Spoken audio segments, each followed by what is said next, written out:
नमस्कार साथियों, आप सभी का स्वागत है आपके अपने YouTube चैनल ट्रिकी नंबर 1 में।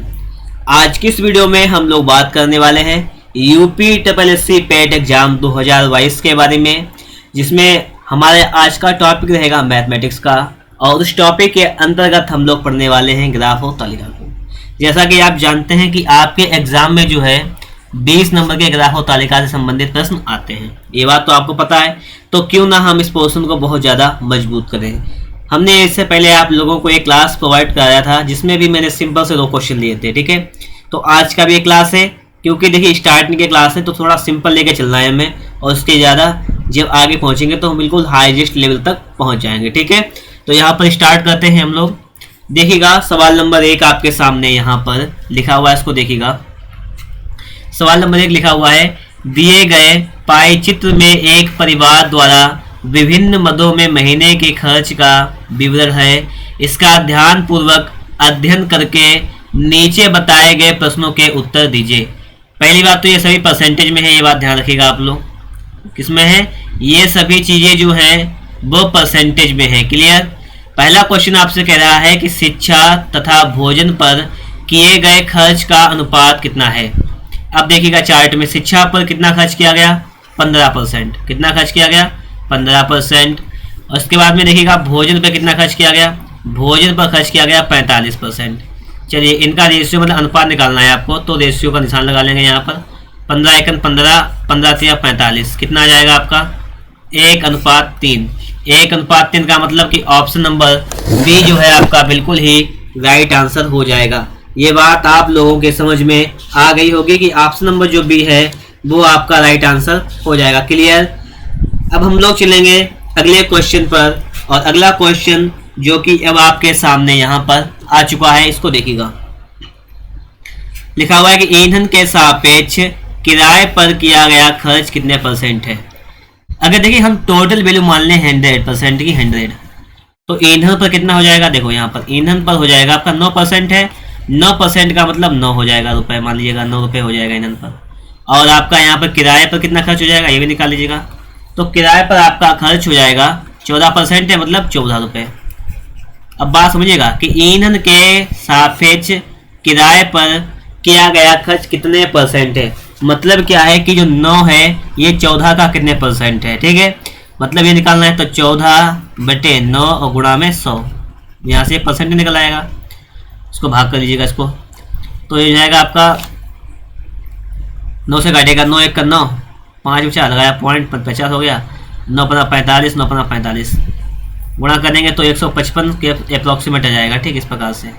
तो यह आ जाएगा 155.5 समथिंग के करीब आ जाएगा। तो इसका मतलब आपका ऑप्शन नंबर जो है उसी वाला राइट आंसर हो जाएगा, ठीक है। अब हम लोग चलेंगे अगले क्वेश्चन पर, और अगला क्वेश्चन आपके सामने यहाँ पर आ चुका है।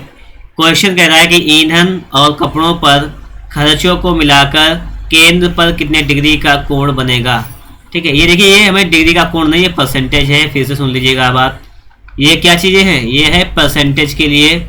और सिर्फ हमें थोड़ी सी बात ये समझना है यहाँ पर कि ईंधन और कपड़ों पर, तो ईंधन और कपड़ों पर देखिएगा कितना % बनता है। ईंधन और कपड़ों पर मिला के बनता है 11 और 9 20%। मतलब पूछा गया है कि 20% के लिए कितने डिग्री का कोण बनेगा, आपसे ये चीज़ पूछी गई है। अच्छा ठीक है, आप लोग एक बात जानते हैं कि ये गोला पूरा बना हुआ है, ये कितने डिग्री का है? ये है आपका 360 डिग्री का है। कितना? पूरा 100% का है। अगर आप जोड़ेंगे 45, 6, 15, 9, 11, 14 तो आपका आ जाएगा 100%। तो इसका मतलब यह है कि 100% की आपको वैल्यू यहाँ पे दी गई है 360। तो 1% की कितनी आ जाएगी? 360/100।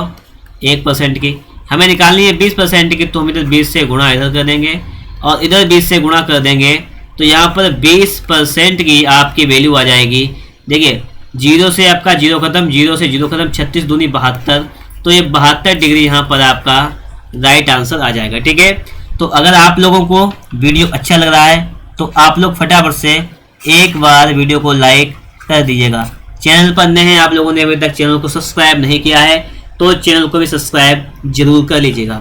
हम लोग देखते हैं अगला क्वेश्चन जो कि अब आपके सामने यहाँ पर आ चुका है। कह रहा है क्वेश्चन, यदि परिवार की कुल आय 20,000 रुपये है तो भोजन पर कुल कितना खर्च है। देखिए आय होती है हमेशा 100%, तो 100% की वैल्यू आपको दी गई है यहाँ पर 20,000 रुपये दी गई है। आपसे पूछा गया कि भोजन पर कुल कितना खर्च है। देखिएगा भोजन पे कितना 45%, 100% की वैल्यू दी गई है 45 की निकालिए। देखो पहले हम निकालेंगे 1% की, तो ये 2 जीरो से इधर के 2 जीरो खत्म, तो यहाँ पर 1% की वैल्यू आपकी आ जाएगी 200।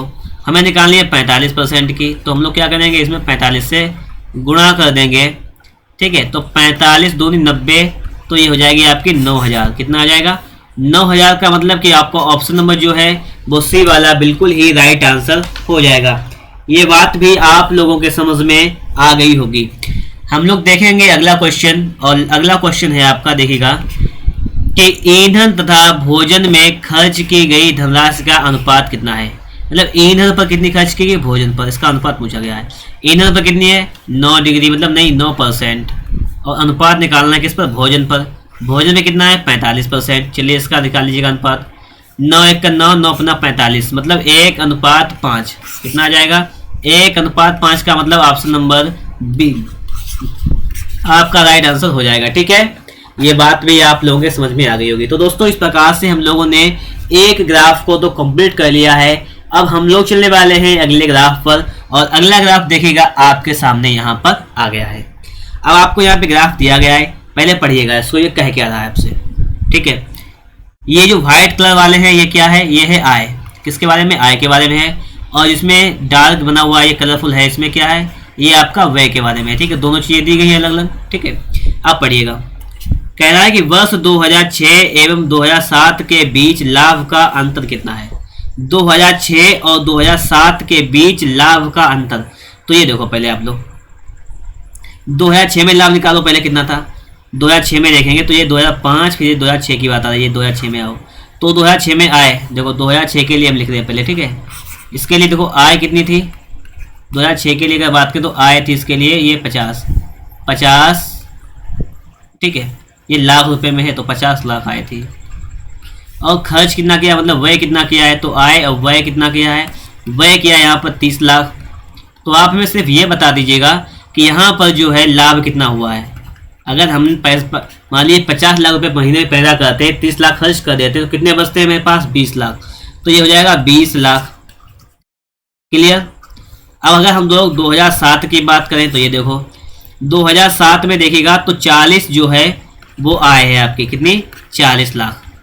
40 लाख आपकी आय हो जाएगी। अगर हम लोग व्यय की बात करें तो ये हो जाएगा 30 लाख। और अगर हम लोग लाभ की यहाँ पर बात करें तो लाभ हो जाएगा आपका 10 लाख। कितना हो जाएगा आपका लाभ, हो जाएगा आपका 10 लाख। क्लियर। अब पूछा गया है कि बस 2006 और 2007 के बीच लाभ का अंतर कितना है। 2006 में देखो लाभ कितना है, ये भी तो देखना है हमें यहाँ पर। 2006 में देखो लाभ, जब 2006 में लाभ देखेंगे तो कितना है 20 लाख, 2007 में देखेंगे 10 लाख। तो इनके बीच का डिफरेंस पूछा गया कितना है, आप बताओ। तो इनके बीच का डिफरेंस हो जाएगा 10 लाख। कितना हो जाएगा 10 लाख बोले तो ऑप्शन नंबर कौन सा हो जाएगा, ऑप्शन नंबर सी आपका जो है वो आपका राइट आंसर हो जाएगा। बात आपके समझ में आ गई होगी। हमने क्या किया है, जो भी आय दी गई थी उस आय से हमने व्यय को घटाया है और लाभ मिला है हमें, ठीक है। तो इस प्रकार से जो है आपका option number C right answer हो जाएगा। हम लोग देखेंगे अगला क्वेश्चन, और अगला क्वेश्चन कह रहा है दिए गए वर्षों में कंपनी की औसत आय कितनी है। यही तो पूछ रहा है आपसे कि कंपनी की औसत आयु कितनी है। अब देखो आय कितनी कितनी है, आय तो बात की गई, तो देखो पहले कितनी है 40। औसत आय के लिए क्या कहते हैं 40 प्लस फिर 50, ये तो 40 हो गई थी औसत आय के लिए, ये तो 50 आय लेनी सिर्फ, तो ये 50 प्लस 40, ठीक है, प्लस ये 60 और प्लस में ये वाली 60। तो इस प्रकार से आय हो जाएगी। औसत का मतलब होता है पदों का योग बटे पदों की संख्या। कितनी हो जाएगी 1 2 3 4 5, 5 पद हैं तो बटे में 5, तो निकालो यहाँ से। तो 10 10 20 250, कितना हो जाएगा 250 बटे 50 5, तो हो जाएगा आपका 50। क्या आ जाएगा आपका आ जाएगा 50 लाख, क्योंकि लाख में दी गई है। तो औसत आयु आ जाएगी आपकी 50 लाख। बस इतना था, आय का निकालना था, तो हमने आय का औसत निकाल लिया है। क्लियर। अब देखते हैं अगला क्वेश्चन। अगला क्वेश्चन देखिएगा, अगला क्वेश्चन आपका है कि कंपनी का लाभ किस वर्ष में सबसे अधिक हुआ। मतलब कंपनी को सबसे अधिक लाभ किस साल हुआ, आपको यहाँ पर ये बताना है, ठीक है। अब देखो लाभ निकालने के लिए सबसे पहले देखो इधर अगर इसमें हम देखें 2005 में तो लाभ कितना हुआ, 40 रुपये पैदा हुए, 20 खर्च हुए तो 20 रुपये का लाभ हुआ। इसमें निकालो, इसमें हो जाएगा 20 का लाभ, इसका अंतर निकालो 10 का लाभ हुआ, इसका अंतर निकालो 20 का लाभ हुआ, इसका अंतर निकालो यहाँ पर ये हुआ 25 रुपये का, ठीक है, 25 लाख का। तो 20 का अंतर निकालना है। सबसे ज़्यादा किस में आया है, तो सबसे ज़्यादा आया है 2009 में, तो 2009 आपका राइट आंसर हो जाएगा। ठीक है, समझ गए होंगे आप लोग। तो 2009 आ गया आपका यहाँ पर। कैसे आ गया, इसके बीच का सिर्फ डिफरेंस निकालना है, आय और व्यय का, वही लाभ होता है आपका। क्लियर। अब देखो आगे पूछा गया है कि वर्ष 2007 में कंपनी की आय किस वर्ष के व्यय के बराबर है, ये पूछा गया है। 2007 में कंपनी की आय, 2007 में कंपनी की आय कितनी है, 40, ये 40 है आय, ये कब की है, ये 2007 की है। अब पूछा गया है कि किस वर्ष के व्यय के बराबर है। अब देखिए व्यय 2005 में 20 इसके बराबर नहीं है, 6 में 30 नहीं है, 7 में 30 नहीं है, 4 और 8 में 40 है, क्या ये व्यय है, तो किसके बराबर है, ये 2008 के व्यय के बराबर है। इसका मतलब आपका ऑप्शन नंबर बोले तो ए वाला राइट आंसर हो जाएगा। क्लियर। अब देखते हैं हम लोग 5 नंबर क्वेश्चन है आपका, दिया गया है दिए गए वर्षों में कंपनी की औसत व्यय कितना है। कंपनी का औसत व्यय पूछा गया है कि औसत व्यय कितना है। अब देखिए व्यय निकालना है औसत में, देखो तो देखो 20 व्यय निकालना है, तो ये 20 हो जाएगा इधर, ये इधर 30, फिर इधर 30, तो 20 प्लस 30 प्लस 30, उसके बाद में देखो 40 35, तो प्लस का 40 प्लस 35, कितने पद हैं इसके देखिएगा, 1 2 3 4 5 पद है, तो 5 से करेंगे हम लोग यहाँ पर भाग। तो यहाँ पर देखेंगे कि इसका राइट आंसर क्या आ जाएगा। तो देखो इसको पहले जोड़ लो, इसको जोड़ेंगे जब हम लोग तो कितना आ जाएगा, 20 30 50 30 80 90 100 120 30 50 155, दिया जाएगा आपका 155 बटे में 5, 5 3 15, 5 1 5, इसका मतलब 31 लाख जो है आपका राइट आंसर हो जाएगा। ठीक है, तो इस प्रकार से हमने सभी सवालों को यहाँ पर कंप्लीटली पढ़ लिया है। और अगर आपको वीडियो अच्छा लगा है तो आप लोग वीडियो को एक बार आप लोग लाइक कर दीजिएगा। चैनल पर नए हैं, चैनल को सब्सक्राइब नहीं किए हैं तो चैनल को सब्सक्राइब भी अवश्य कर लीजिएगा। और मिलेंगे हम आपको एक नेक्स्ट वीडियो में नेक्स्ट टॉपिक के साथ। ठीक है, और अगर आपको वीडियो अच्छा लगा है तो फटाफट से एक प्यारा सा हमारे लिए कमेंट भी जरूर कर दीजिएगा।